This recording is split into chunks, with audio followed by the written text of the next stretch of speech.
Good morning, ladies and gentlemen. Thank you for attending this seminar. I wish I would have been with you, but I hope this would work. My paper is about developing English pronunciation through animation and YouTube videos. First of all, let me just give you some general idea about multimedia inside the EFL classroom. Using multimedia inside the EFL classroom has been anticipated by several researchers and educators recently as a new necessary component of language learning. This is ascribed on one hand to the continuous advancement in the new technological devices that might be used in presenting the various types of multimedia inside the classroom, and on the other hand to the fact that learners have started to acquire new modes of cognitive learning preferences due to their daily excessive use of these devices. The study investigates the appropriateness and practicality of using some animated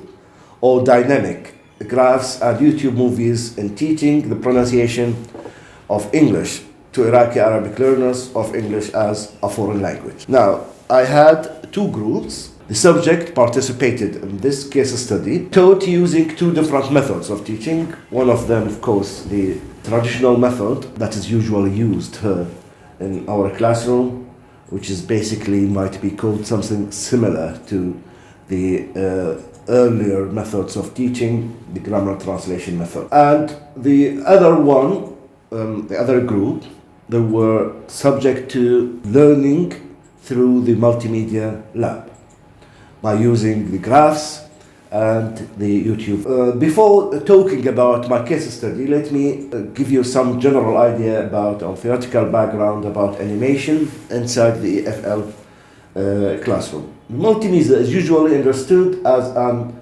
amalgamation of texts, sounds, pictures, animation, and videos, which are used interactively to entertain. The term was first used in art by Bob Goldstein, which was a British singer and artist, as a means to develop his performance. So basically the idea of animation was used in art and in some other fields which are not related to process of learning. Animation, which is one of the most important form of multimedia these days, has been identified with three main features. First, they should be represented by pictures, whether by using hand-painted or computerized. And they are not, of course, they are not real pictures, cartoons, and they are non-static.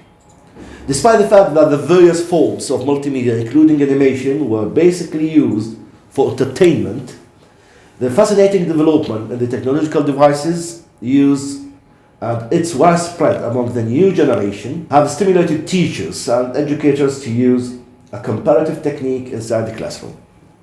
Something similar that might be used outside the classroom. In order to differentiate between animation in its entertaining and teaching dimension, some scholars propose 4 different roles that might be used to it.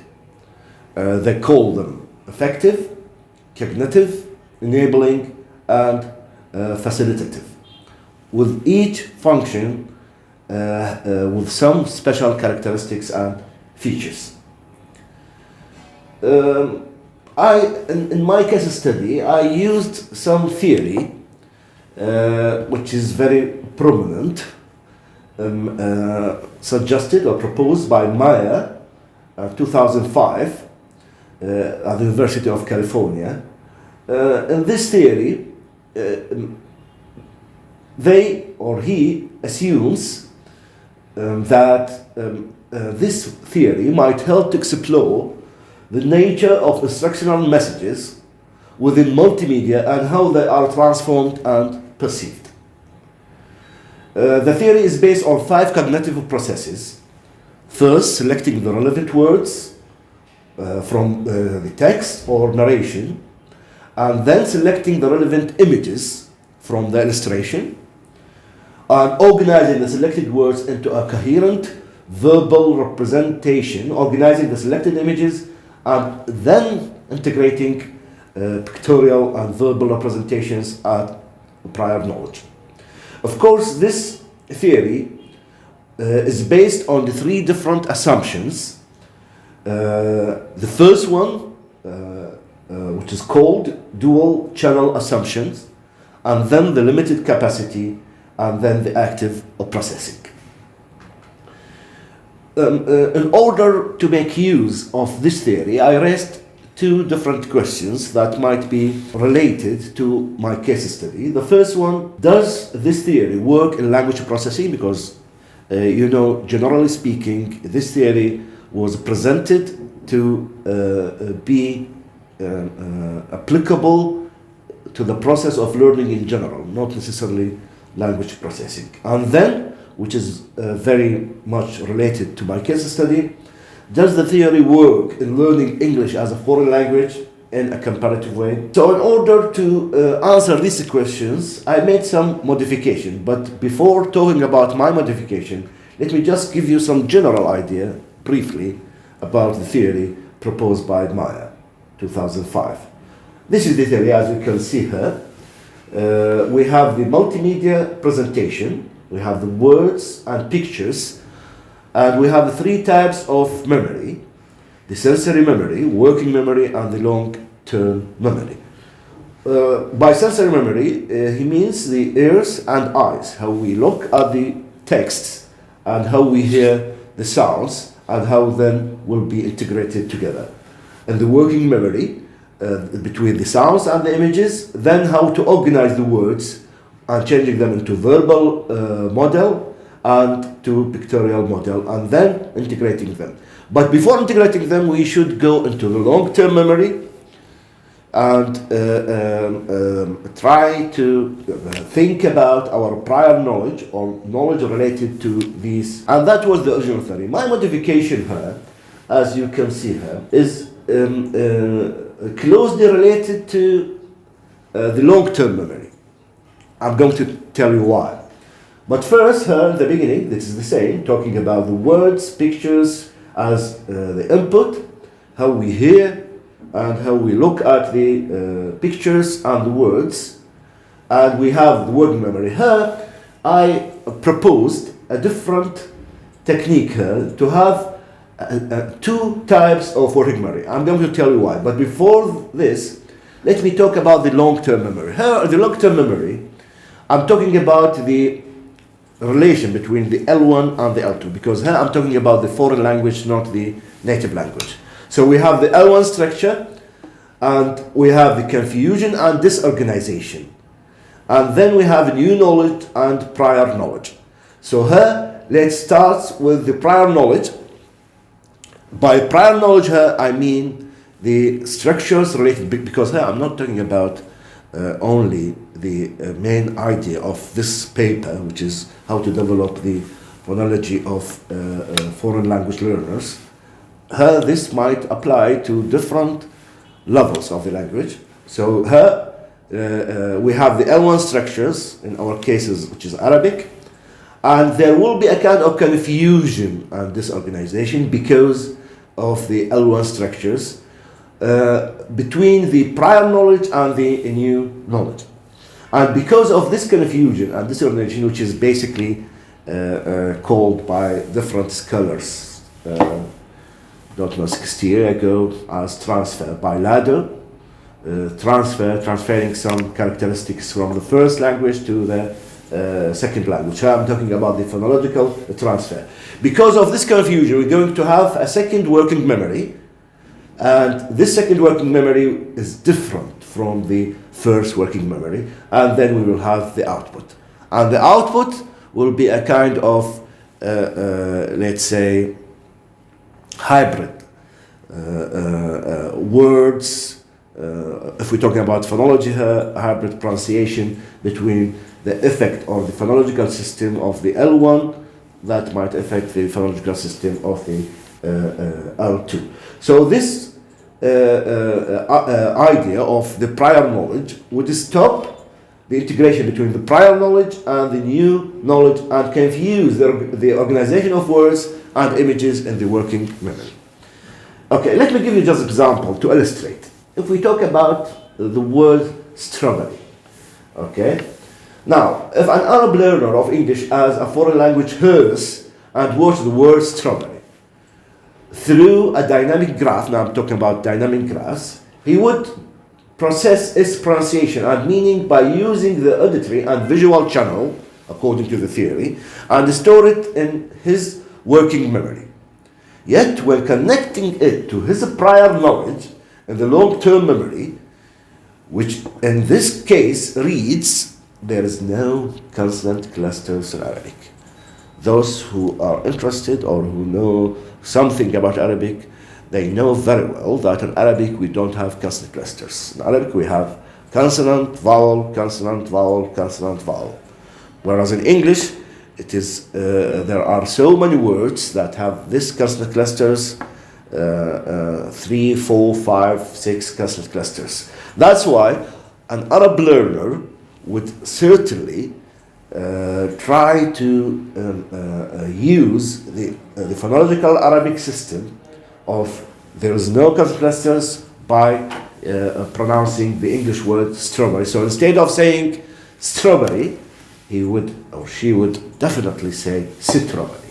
Okay, so he would make a kind of syllabalization between the se and te because there is no consonant clusters. And this is what I mean by using the prior knowledge, and that make a kind of confusion to the new knowledge and the working memory, which I call working memory 2.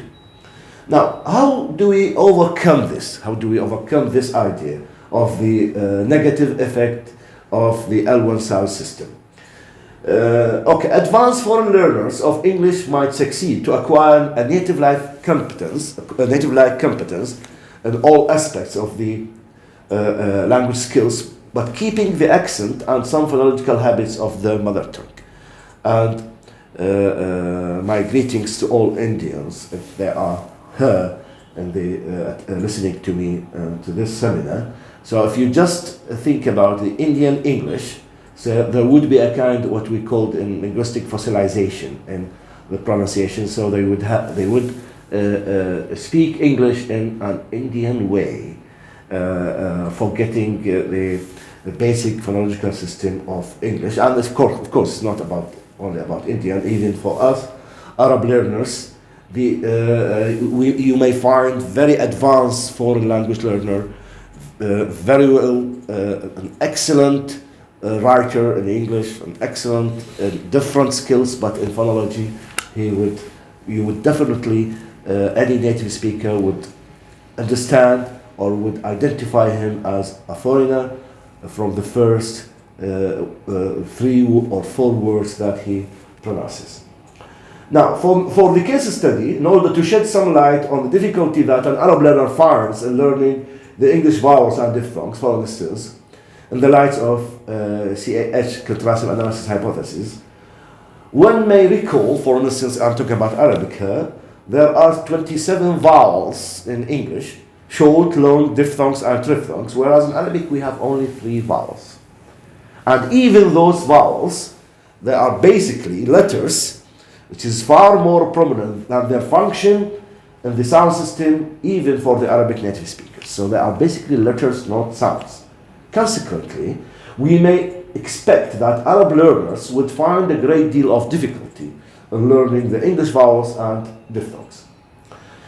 One solution to mitigate the difficulty of learning the English pronunciation to a certain degree, phoneticians realized a long time ago the importance of using the language labs, of course, making use of the available technological devices. Since the time of Daniel Jones at 1881, he died at 1967, who was one of the founders of the International Phonetic Association, the IPA.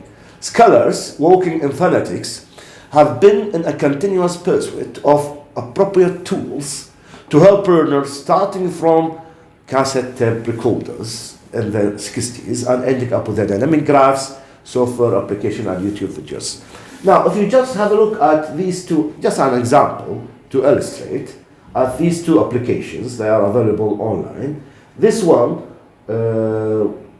I don't know, was made in 2005 or 4, I'm not quite sure. by some students, and now it is available online. It is a very good application that I usually use in order to teach my students. That gives you some idea the way that we pronounce starting from the articulators, identifying the articulators, and see how, for instance, the back of the tongue might be in touch with the back of the mouth, the alveolus, in order to pronounce specific words. Talking about here about consonants, vowel, and diphthongs. And another application, the same IPA table has been changed into an interactive graphs. Of course, there are hundreds of them, but I just chose these two graphs in my case study. We are talking about diphthongs and triphthongs, and this graph is very useful in giving you an idea from where this starts, the idea of front, close, mid, open mid, extra, and to where it ends with reference to vowels, diphthongs, and triphthongs. Now, with reference to my study, of course, the study implemented in College of Education for Women at Iraqia University last year. The students were 44, and I divided them into two groups, the experimental and the control group. And each one of these groups